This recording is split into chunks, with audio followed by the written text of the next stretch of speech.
i-order natin yung kanyang roofing at saka mga flashing na ikakabit natin.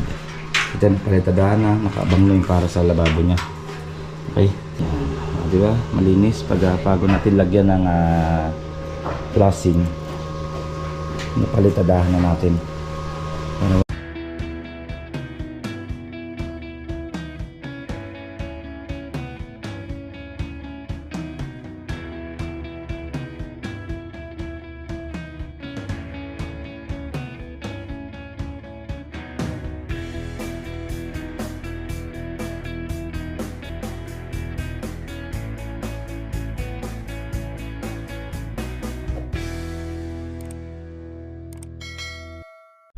Yan mga boss, at good morning at update na natin tong block 22 ng Limabrosa phase 3. Yung kitchen natin, pa-roofing na tayo, hindi na napalitadaan na siya, and then i-order ko na mamaya yung para sa ating roofing at flashing, and then check na rin natin na minamasilyahan na rin naman yung second floor nito habang wini-waiting natin yung client na makabisita at makapili ng mga kulay na gusto nilang ipakabit dito sa interior nila.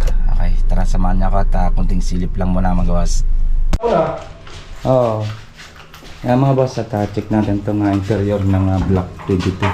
Pinakabit na yung ating trusses. I-order natin yung kanyang roofing at saka mga flashing na ikakabit natin. Ito na palitadahan na, nakaabang na yung para sa lababo niya. Okay.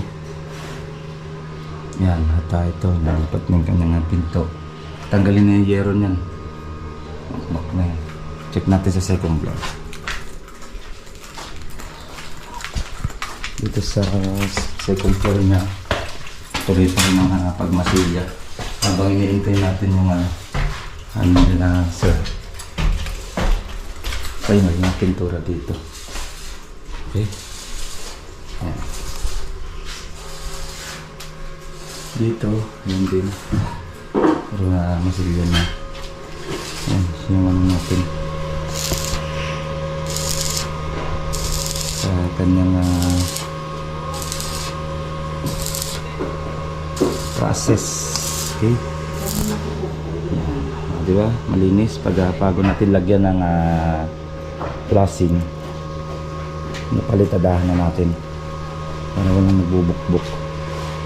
At hintay na lang natin ano nito. Mamaya, nandito na rin mga roofing, makakabitan natin ang roofing. Okay?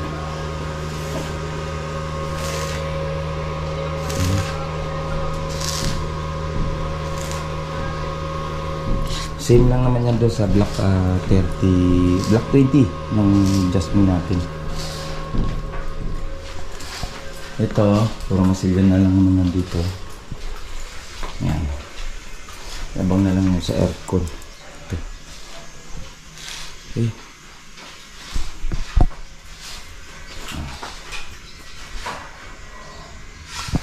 Kunting pasilip.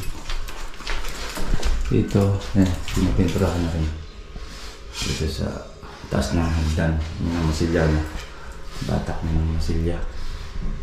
Dito, wood plank naman to. Babarnisan din natin yung wood plank.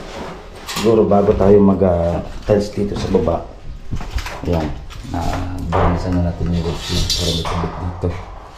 Okay. Ang kabit natin dito, actual na lang. Hindi na yung bubuhusan. Hindi katulad sa block 31 at block 34. I-fix na natin to dito. Then dito natin mabarnisan na to. Doon na naka-fix na eh. Wala tayong paglalagyan ng halo dito. Okay. Yan, prepare pa rin yung ating extension. Yan mga boss, yan ang ating kunting pasilip dito sa block 22. Ayan, at tuloy pa rin ang pag-proseso sa ating kitchen at pagmasilya sa second floor. Okay, hindi na. Ito naman, pag tuloy-tuloy yung magandang panahon, waterproofing na rin natin itong likod. Kasi nasama sa pagdating ng hapon. At yan. Okay, at next update natin yung Linea na block 31. Pa-turn over na rin naman natin yan pag hindi ngayong week, sunod na week, dahil mayroon pang gagawin yung garahe, Ukayon pa, pero patapos na kami mga hanggang Sabado na lang kami dyan sa Block 31. Abangan nyo yan at bibigay ko sa inyo ang price kung magkano na gastos na client. Hanggang dito na lang, ingat-ingat tayo mga boss. Bye-bye. Ito pong J. Uragon Vlog, napakaganda po ng channel na ito, no? Tungkol po ito sa construction. Actual construction po ang channel na ito, no? Pag pinanood nyo po ito, panalo po kayo sa channel na ito. Napakaganda po ng mga video niya.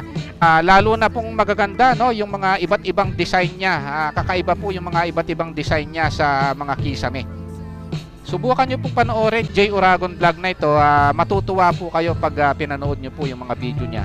Maraming salamat po.